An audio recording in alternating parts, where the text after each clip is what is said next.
all of his stuff, but some of his stuff. That's why I asked him to come back. But let's kind of give a quick refresher. Give us like when you first came across, the Gambinos on the West Coast, your father as well. Let's set that up a little bit. So, I mean, both our fathers, as in Rosario Gambino and John Galanis, were doing RICO sentences in Terminal Island in California. And we had, me and my brother, Jason, who was a couple years older than me, and Tommy and Tony, Rosario's two sons, were of sort of similar age. And you could say, we grew up together. Our fathers were constantly trying to push us into different kind of deals together. I mean, I don't know if I mentioned on the last show, but one of the things that came up, I was a pro kickboxer at the time, and we kicked around buying the UFC, which my father didn't like. He thought it was a bad business move, which is sort of pure comedy in retrospect, isn't it?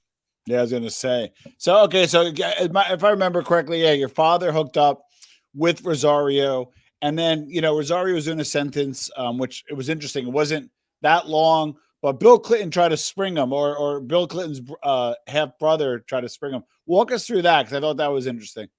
Yeah, I mean, it's one of the hidden gems in my book. There's a lot about corruption in the Democratic Party. And, look, it's part of congressional testimony that Tommy Gambino, the guy I grew up with, gave Roger Clinton a Rolex watch in trying to secure a pardon for his father, Rosario. Yeah. What is not part of congressional testimony, and what, Tommy told me and my father and himself, was that Tommy had met with Bill and Hillary Clinton in a Washington parking garage.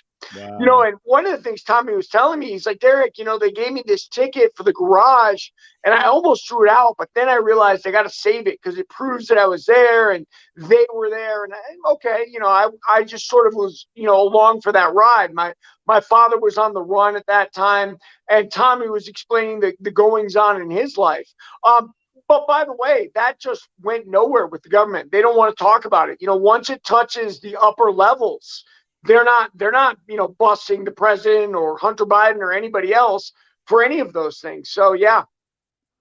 So how far did it get? Like, they obviously chatted with him, Roger brokered a meeting, whether it was online or offline.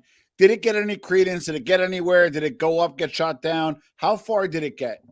Well, yeah, I mean, the government talks about it. You can hear some of the officials saying, like, I did Roger a favor. I listened to him without laughing in his face, because Roger was doing something that, the Gambinos are experts at. And, I've heard it on my TikTok accounts and whatnot. They try to differentiate the Cherry Hill Gambinos from the Gambino crime family. And don't get me wrong, I'm not saying that there aren't two different divisions. There are. Yeah. But to act like the two don't work jointly and that they're both mafia is sort of insane. And that's what Roger was trying to pitch those, government officials.